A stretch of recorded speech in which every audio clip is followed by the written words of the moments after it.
Thank you. Well, now we come to our final session, and we will have a panel, as you've just heard, on is EU policy lagging behind?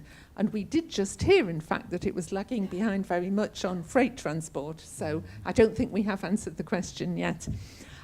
We've already met this afternoon Sam Thomas from the IEA and Barbara Schlomann from Fraunhofer and Peter Bach from the Danish Energy Agency and president of eceee. But I'd like to introduce Serena Pontoglio from the European Commission, DG ENER. And Serena has been working on energy efficiency modelling and also on the implementation of the Energy Efficiency Directive.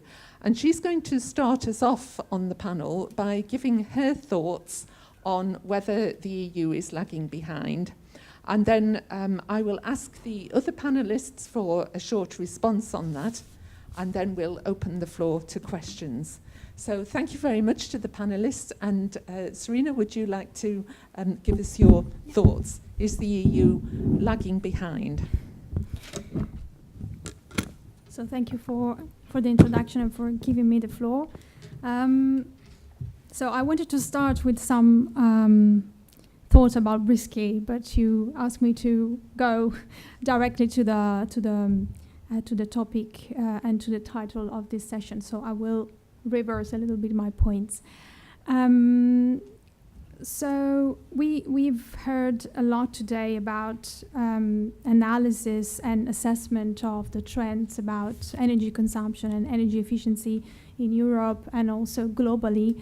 And I think an important message there is that we really need this analysis and we need to have an active research community working on that. That's definitely from a policy perspective, from a decision-making perspective, really very important to raise alarm bell and to understand what's behind the general statistics, what is really driving the trends, what are the issues that are important to follow and to understand and to tackle with policies.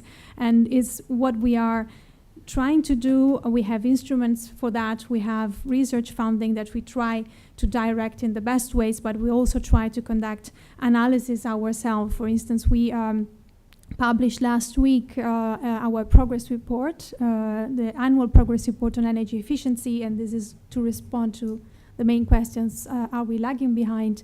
And in that analysis, we try to go a little bit more in depth into the European trends and trying to look how the different sectors consuming energy are doing. So transport, industry and residential, which are also sector, especially the residential, but to some extent also industry, which are the main ones for our policies when it comes to the Energy Efficiency Directive and to the EPBD. And so what comes out from this report is that there have been tremendous, in fact, positive trends in energy efficiency in the last 10 years, but we might see some flattening of the trends in the most recent years. And we are really interested in and understand what's behind that, because there are lots of complexity, as it was said before, in energy efficiency. There's a lot of complexity behind the simple indicators of energy intensity. That's why we've also done a sort of decomposition analysis, and we've learned a lot also from what IEA has done in this area. And there are lots of factors influencing that, and for instance, climate influence a lot, also energy consumption in households. So we've seen that perhaps the rise that we have seen in 2015 and 16 is due to the fact that 2014 was quite a warm year, so we consumed less in 2014. But this is not really related to lagging behind in energy efficiency. It's just a result of climatic factors. But this is not the only explanatory factors. So I think. We have some analysis in there, but there are still some areas that we need to explore further. So we need better understanding of that, and that's also why we are also trying to engage now in some further analysis, like econometric analysis and so on and so forth. So because it's really important for us to to understand better what's behind these trends.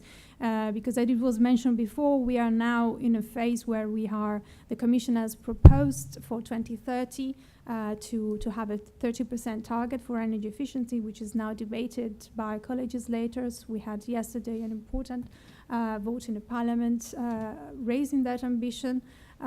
But it's not the end of the story, because there will be a more important vote again in January. And in all these debates are very much informed also by all this analysis and information that comes from us, and also that are very much fed by the research community also in other areas, which are very much also area where we have invested. For instance, the one about looking at the multiple benefits of energy efficiency, not only the macroeconomic benefits that were discussed before, but even broader ones. And this is also an area where IEA has done very, very important work. So that's for the main issue and question. And then I wanted also to say something about the BRISKEE project, the results of that. And thank you very much for all the presentation.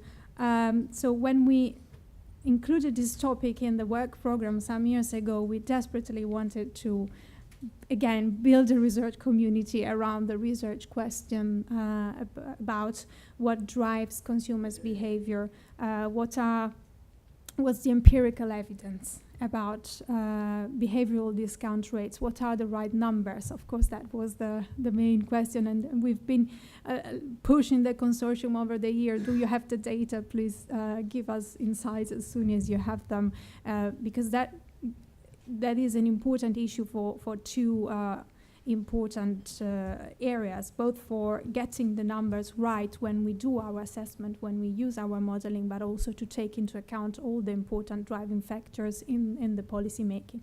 So I think now we are in a phase that we have your results, and so it will take some time to digest them and to try to represent them as much as possible in what we do. But we might, in fact, have they come at quite a timely moment, because we are also in a phase where we are trying to improve, in fact, the modeling of the residential sector in our energy system modeling, and this gives us the possibility to disaggregate households into income classes, which is something that we always wanted, to have a better representation of agents into our modeling. And so I really see that there will be some follow-up of that, and perhaps exchanging directly with the consortium to understand better your results and make use of them into our work. Yeah, so I think that's all I wanted to say on that. Thank you. Thank you. So we don't know whether the EU is lagging, but it does sound a little bit as if the EU is flagging a bit, getting a bit, losing a little bit of impetus in the improvements over the last few years. What does the rest of the panel think? Sam? Is the EU lagging? Is the EU flagging? Okay, I'll try and answer that without blagging. Is this working? Oh, yeah, it's working. Okay, excellent. So I think Serena actually touched on an important point. 2014 was if you just look at energy intensity, 2014 was an amazing year for the EU. It's like reduced its energy intensity by 5.6%. But 5.7, sorry, yes. No, I said exactly. Oh, exactly. Right, sorry. Right, okay, yeah, 5.5% roughly. But this was because it was a really warm year, and in fact, December 2013 and January 2015 were when the winter's cold spells really kicked in. So you do have to factor out climate and that kind of thing into when you're looking at these trends. As I showed on our analysis, the residential sector appears to be continuing to perform very well in the EU. But clearly, the retrofitting of the building stock is the key challenge in Europe compared to elsewhere in the world, where things like the rise of cooling, as Ellie said earlier, are much more challenging. So, and I don't think that anywhere in the world has managed to really completely crack the policy conundrum of speeding up the retrofit rate. But I see that Europe is making a number of experiments in various countries. So I think it is kind of leading in experimenting, but it's not kind of reached the end goal in terms of understanding exactly what the right policy mix is. Looking at the other sectors, so industry, seen some fairly strong performance, but if you look at the period over 2000 to 2016, most of the energy efficiency gains were made before the economic crisis. So 2000 to 2008, big gains. 2008 to now, fairly flat, some improvement. So what's driving that? Well, perhaps it's something to do with the other nutty issues that fellow policymakers in other parts of the Commission are trying to deal with, the lack of investment, the productivity challenge. You need investment in order to improve energy productivity as much as general total factor productivity. So there is perhaps an issue there that's sort of broader than just energy efficiency. It's more of a macroeconomic problem. On transport, I've already mentioned the freight sector. I don't need to go back over that. And I also mentioned the passenger, the difference between the stated target and the real world outcomes on passenger vehicles. Clearly that's something that needs to be narrowed. It's not something that is singular to the EU. Other countries, other regions of the world are facing the same problem, but I think in the EU it's been most dramatic, and I think it's great that policymakers are now trying to find ways of narrowing that gap. In a way, it doesn't really matter if there is a gap between the test and the real-world performance, because you can never do a test that's perfectly matches real-world performance, but you don't want to see the difference between those things grow over time. And then I thought I'd mention a cross-cutting theme and the need for it to influence policy as we look forward, and that's digitalization. So if you think about obligation programs, there's been an awful lot of debate about the extent to which the savings are genuine. And certainly Article 7 of the Energy Efficiency Directive has been great at putting a magnifying glass on the savings that are being claimed. So it's forced better evaluation, and we've seen a doubling of the white certificate price in Italy, for example, over the last year, partly as a result of the Italian regulators tightening up their additionality criteria. So that's great, but I think the impact of digitalization, smart metering, will mean it's going to be a lot easier and cheaper to measure actual energy consumption on a much more granular basis and a much more time-sensitive basis, which should enable greater clarity about what energy efficiency is actually delivering, as opposed to what we think it might be delivering owing to some physics calculation or some deemed saving that is applied to an obligation program. So I'd hope to see more accuracy coming through there. And then thinking about appliance programs, clearly with connectivity coming into all sorts of appliances, from the sort of things you expect to be connected, like set-top boxes and mobile phones and computers and so on, to washing machines and other household goods. We're seeing a whole bunch of issues that need to get reflected in policy, and the EU is one of the leading parts of the world that's looking at this. So it's things like digital download, so the extent to which your washing machine may be sold with one energy performance characteristic, and then you download the update and it completely changes it, things like that. So those are the areas that I think need to be looked at going forward, and I think the EU is certainly taking steps in all of those areas. Thank you. So the EU is doing things. Barbara, how do you feel that institutes like Fraunhofer and other research organisations can actually help with making sure that the EU doesn't lag behind? Well, I would say, first of all, thanks for these nice words on research from Serena. And I really think research can help. If you look at two questions, for example,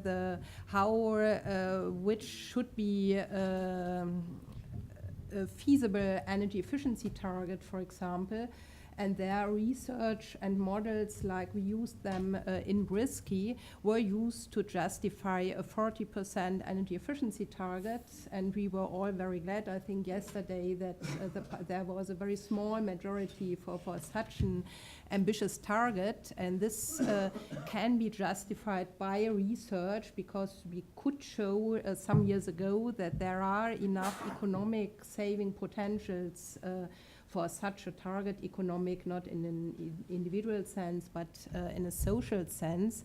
And I think research can also help a lot if you are asking for a fair comparison of costs and benefits of energy efficiency, because usually the costs are overestimated and the benefits are underestimated, just because we do not know how high these are, and therefore we can show, as IA showed, or we in BRISKEE can show that there are positive impacts from these energy efficiency policies, and we can also help to design suitable energy efficiency policies, as we showed, for example, to address specific target groups. But what I also think is that policy cannot wait until all research questions are solved, but this must go parallel. And if you are looking at an ambitious energy efficiency target, we showed some years ago that 40% are maybe reached, but now we are 4 years farther, and if there's a decision for this target, we only have maybe 10 years or even less to reach this target, and we all know that it needs at least 2 years or even more to implement more ambitious energy efficiency policies, which we need to reach such a target in the countries. We found it for the energy efficiency obligations. In Germany, they had a very ambitious national plan, but they also, the first impact was 2 or even 3 years after a policy was decided.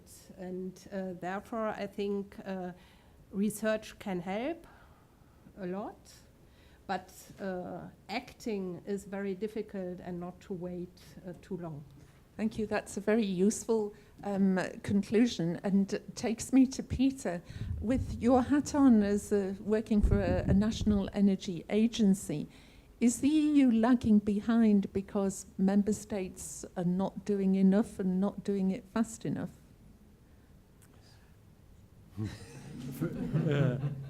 First, I think when we ask the question, is EU lagging behind, you have to also say lagging behind compared to what? And if we look at the Paris Agreement, yes, EU is lagging behind. Sam clearly showed, IA showed from the World Energy Outlook, what is needed to reach the Paris Agreement. We need to go far beyond the current policy scenarios to be on a sustainable track. And that's true in EU too. Wolfgang told us if we should be reducing our energy-related CO2 emission by 85 to 95%, we need to do much more in a 2050 perspective.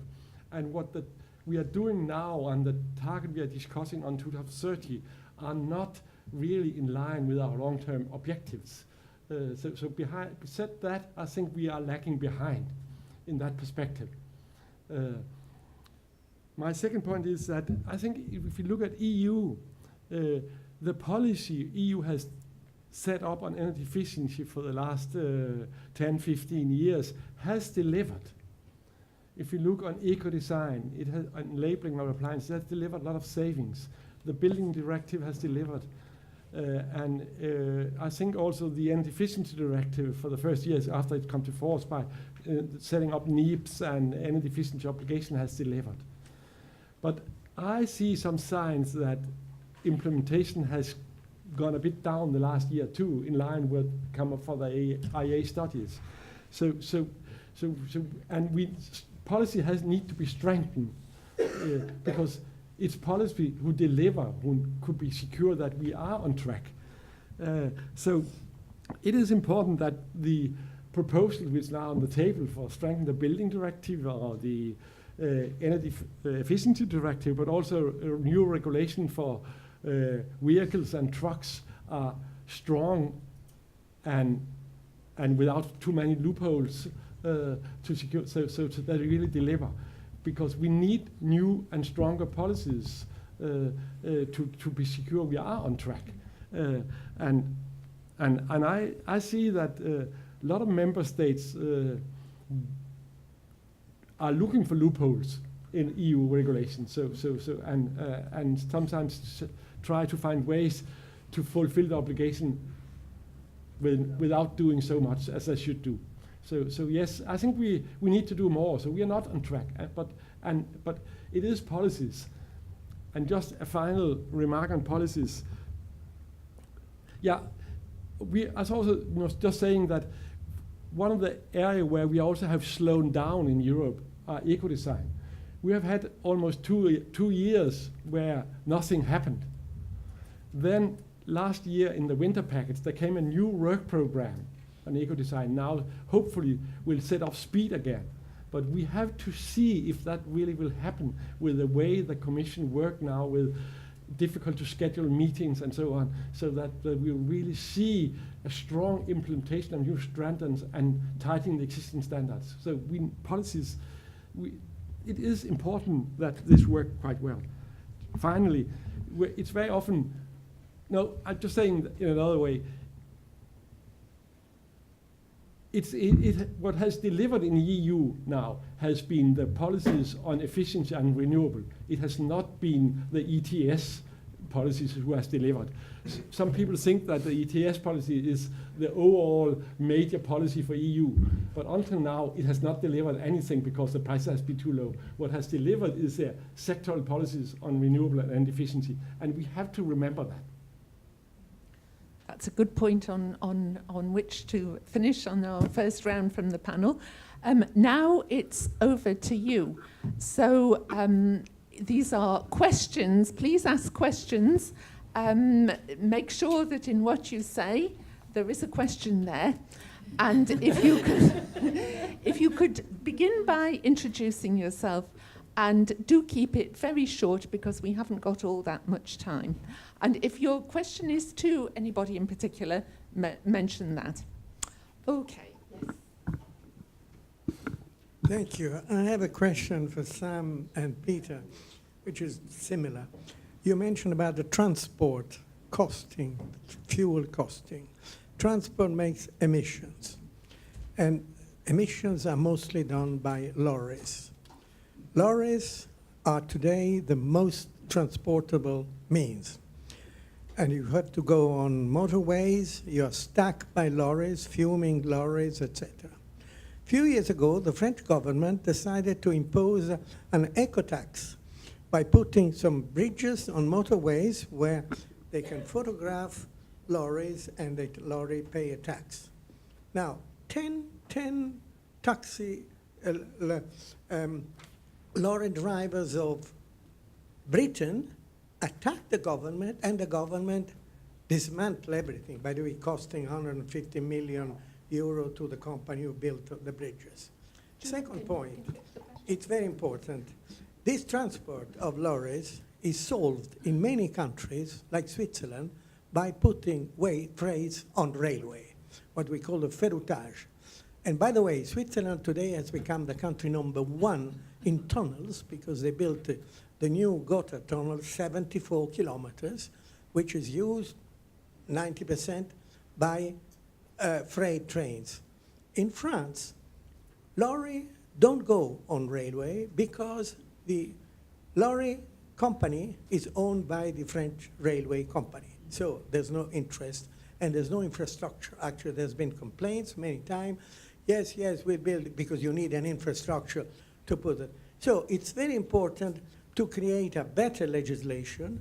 Unfortunately, and this is a comment about Peter, lobbyists are winning. For example, what Serena mentioned about the reduction from 30% to 24% emission in 2030 is simply the lobby of manufacturers.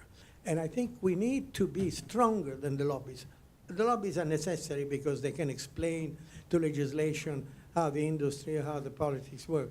But I think we need to keep I'm going to stop you there because of the need for other questions. So I'm just going to sum up and say what in the environment. Thank you. So I would sum that up as we've got a problem with lobbyists. Would you like to, was it Peter and Sam in particular? It's not a question because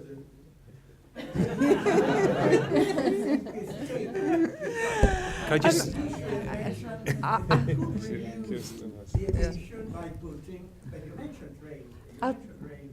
I'll take a couple of questions together. I'll make that into a question. What do we do about lobbyists? Kirsten. Kirsten Dyr Mikkelsen from Energy Analysis. There's a lot of media coverage on smart energy, intelligent meters, and IT solutions that will save our lives and the world as well. Is there any way we can harness that interest and that attention and monetary funds to serve our gains in terms of energy efficiency? Can we somehow put some realism into this and direct it to the right, what we see as the critical items? And do you have any suggestions on how we as an organization can do this? Yes, we'll take one more, and then you can do the three together. Yeah. I'll try to keep it as short as possible. Erwin Cornelis of Tractable Energy. About behavior, I think at some point we need to touch the behavior of the end consumer. And I'm just wondering how we can do so, not too much obliging him against his own will. So 3 questions there. We've got what do we do about lobbyists? We've got how can we galvanize, turn to our advantage the interest in smart devices, and how can we change the behavior of consumers? Peter, can you start? Yeah, I think by the first question, it was also to some extent by transport, and I'm not at all a transport expert, but I would just say that I think that if we should solve some of the problems by transport, we have to work hard on electrification. And World Energy Outlook has a lot of interesting data about how fast that could go. Second, we have to work with modal shift, moving some of the goods to away from the roads. And certainly, we should also discuss the whole mobility discussion. And what is that about? I think that's and about lobbyists. I think we see that the green part of the business sectors are getting stronger and stronger. So the lobbyists coming from their side, both on energy efficiency and renewable energy, are stronger and stronger. So I hopefully see that there is some change on that respect. On digitalization, I think the data and a lot of the data we collect can be used and shall be used. I see a lot of good examples, mainly in commercial sectors for buildings. I have seen very little evidence that it has really reduced efficiency in household sector. There, I think we need to understand behavior of the people's acting much better.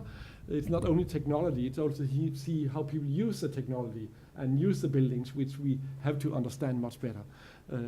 And then one of my main points related to digitalization also, we have to discuss access to the data.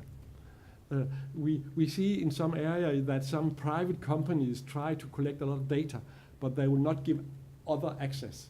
Just go to US, to Google and Amazon and all the other who collect a lot of data, and it's their private property for their business.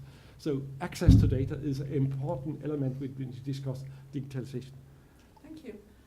Serena, what's your take on those 3 issues?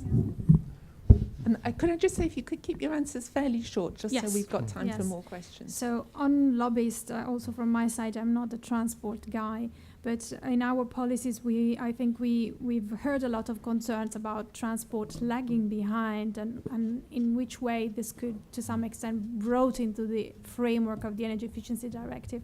And now, in our proposal for Article 7, which is one of very important mechanism under the Energy Efficiency Directive, which is about energy obligation schemes for energy savings, we are also proposing to take more transport into account.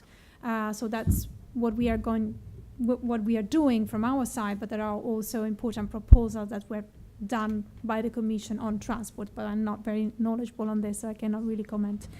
On the digitalization, I think, it's not that it's going to save all our problems in our life. But I think the angle there is that it's so much into our life that we really have to take this into account in all our discussions about future policies and future measures, standard on products, but also more general policies. And we are taking several actions in this sense to really understand the issue better and try to foster the things that go much more into the directions of energy efficiency. And the issue of data is also very, very relevant for us. All what comes from smart metering and can help people awareness about efficiency is a very crucial point related to that. Yeah. Thank you. Barbara? Yes. Again, I would say I am not a transport specialist too, but expert to it. I think that's one problem because most of the energy efficiency guys are no transport experts, and these are different communities. And maybe this is also one reason why energy efficiency and transport, the transport sector is often left out from these energy efficiency issues. I agree. It's the biggest problem, and there's very few progress, especially in freight transport, but also in passenger transport. And I would say we really need much stronger instruments here. And for me, this would be a mix of much stronger regulation plus more price-based instruments. That is higher prices plus stronger regulation. This would be my answer here. The behavior question, how can we influence behavior? ECEE is just doing a sufficiency project where many of these questions are addressed, and I think ECEE will present some results from that. And sufficiency is a very difficult issue also at the national level to address this, and especially without obliging anyone. For me, I think one way could be to make energy efficiency and reducing energy consumption more attractive, and this more attractive and a sort of a lifestyle as we see it in some countries, for example, for the young people, especially in the urban young people, cars have much less value than they had for generations before. And this could be a way. And again, here, I think also showing the benefits of reducing energy consumption, not only in terms of reducing energy costs, but in other benefits. This could also be a way to go further here. Thank you. Sam, if you could just be quite brief so that we can fit in a couple more questions. Great. I don't think you can do anything about lobbyists, but I think you also need to lobby back. But I think it's also connected to markets. So the losers always complain more than the winners. So you need to create losers if you don't get the stronger energy efficiency legislation. The way you can do that is by having markets that actually encourage an energy service company sector. I think things like the white certificate regimes are a good way of doing that. I don't think it's any coincidence that in Italy and France they've got the two biggest obligations in Europe, and they're the two ones where there's some trading. So I'd say markets. On digitalization, I think, and behavior combined, I think perhaps this is where there is some overlap. So in terms of tackling behavioral problems, I think digitalization can sort of circumvent it. So some algorithm can make decisions for you that will make your life more energy efficient. I think that is a genuine possibility going forward. But again, markets should help. So if you can actually measure those impacts more accurately and create markets for energy savings, then that should act as an incentive. Okay, thank you. We've got time for just one or two quick questions over at the back there. Yes. Yes, if you could I'm keep it Agneta short, that would be Persson, lovely. and I work as a consultant at Amphisis. I was looking into the things that Barbara mentioned, that the benefits are often underestimated. And Sam, you and Ele also showed that energy efficiency has a very big impact. And I was thinking of the IEA work on multiple benefits from a couple of years ago. And have you been doing any kind of analysis of what kind of employment ratios we would gain from this very big energy efficiency? Have you or EU Commission done any kind of modeling on that? Because that's one of the most important multi-criteria we need to push forward when we're discussing energy efficiency. I'm Pieter Vingerhoets from Energyville Vito. I think it's always good to keep in mind that energy efficiency might not always the optimal way from a system point of view.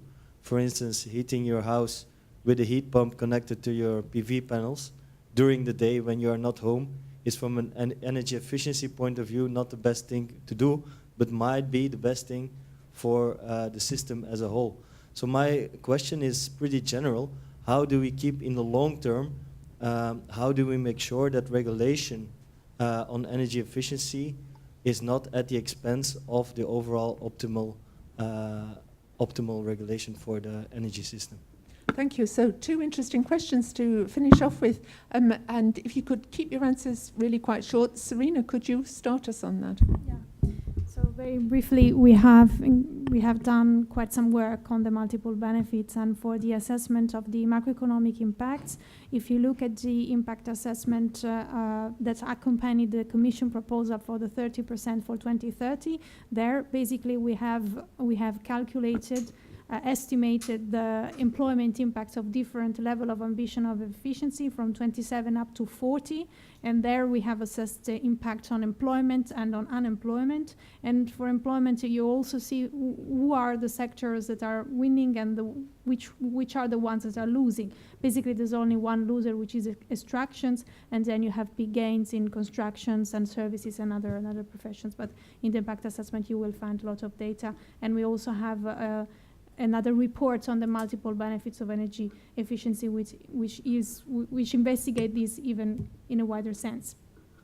On your question about system, it's a very good point. I think the Commission proposal in energy efficiency is part of the package of the clean energy for all Europeans, and the idea of being a package with a proposal on renewables, efficiency, market design, and I'm forgetting something else.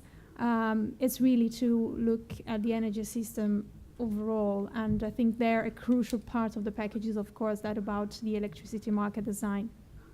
Thank you. Peter? Yeah, I fully support what just said here about what the Commission has been doing in the impact assessment related to the revision of the EED. There was also calculation of the benefit for the health and environment, and for the first time the Commission really tried to set figures of how if we increase the energy efficiency target, what is the cost of the health benefit of that. So that's in there. So there is also data about how it will influence the import of gas. In fact, if you go up to a 40% efficiency target, it will reduce the amount of gas in 2030 or 2050 in Europe quite considerable, and we then will be much less dependent of gas from Russia, you could say. So some of these things you can't see the data there, but it not seems to be very much highlighted in the discussion. I think that's the main problem. But I think a lot of the data are available. Thank you. And then the system perspective. Yeah, I agree, but I would normally say, if you look at the long term, then that you should start by reducing energy need, and a building should have a good insulation first. Then how you design the supply system is an integrated system, but it's very difficult to see that it's not a good idea to reduce demand first, even in a system perspective. So I would still argue that. And I also sometimes hear seeing if we look and now go for flexibility, then we don't need to have efficiency. But I've never seen a good example of that. So even if you should have flexibility on the heat pump should not be less efficient. Stupid. Thank you. So yeah. Barbara. Yes, on the question on multiple benefits, there are also two Horizon 2020 projects working on that. It's the Combi project in the same group as the BRISKEE project, and also the Odyssey Muir project, which is just developing a tool to calculate some of these benefits also in a quantitative way. What's the problem? One problem at the moment is, I think, that we have some different figures and not a full picture. Therefore, some figures are still missing or different. That is, we need a sort of general acceptance of these figures. Otherwise, it's not really useful, and that these figures are really used in cost calculations or in cost benefit calculations, both for energy efficiency, and then I come to the system perspective, and for renewable energies, that we have a comparison taking into account the same figures. And I think that's really, this will not be easy, because this must not only be taken into account at the European level, but also at the national level. That is, in these calculations, also the national policymakers must accept these figures, and we are always trying that. And in Germany, for example, in the ministry, they seem to be to accept some of these figures from the European level. But I think that's really important to really put them into real policy and not to stay at some theoretical calculations. Thank you. And Sam, a final quick word. Okay, thank you very much. So, very pleased for you, you referenced the 2014 work that we did at the Agency on Multiple Benefits. And since that work, I think we've seen a mushrooming of work around the world, particularly though in the EU. And I think the EU has been great at funding work and also doing work itself. That's been outlined by Barbara and Serena. So what are we doing now? Well, we're going to try and bring all that evidence back together about what's been going on over the last 3 years. We're having a couple of workshops. So, well, one is coming up almost immediately on industrial energy management. That's December 12th, 13th in Paris, which is looking at the impact of digitalization on energy management, but also the impacts. But then in March 6th, 7th, this is fresh off the press, we're going to be having a workshop again in Paris, this time on the building sector, commercial buildings and public sector buildings. I know there's obviously a public sector target here in the EU that some countries are struggling with as well. So looking at multiple benefits aspects, but also again, the cross-cutting digitalization theme and policy implications. On the systems efficiency, kind of what Peter said, I think is right. You may need to design heating systems, all sorts of energy systems with storage in mind, given intermittent renewables, but you should still make those systems as efficient as possible. Another event we're holding that Peter will actually be at is our Renewable Energy Working Party and Energy Efficiency Working Party will be having a joint workshop again in Paris on March the 27th to discuss these very issues, so how efficiency and renewables intertwine. One last thing, on the multiple benefits agenda, one of the things we'll be doing at our workshop 6th, 7th March is thinking about how to use the evidence to influence. So I still think, however good the evidence is, there's still a feeling that it's very difficult for the energy efficiency lobby, as it were, to actually influence people with the purse strings or the ultimate decision-making ability within governments. Thank you. Thank you for some great questions and some really good answers from the panel. I'm sure people still have more questions, but Niels will tell you about an opportunity to ask them in a moment. Can we just say thank you very much to the panel?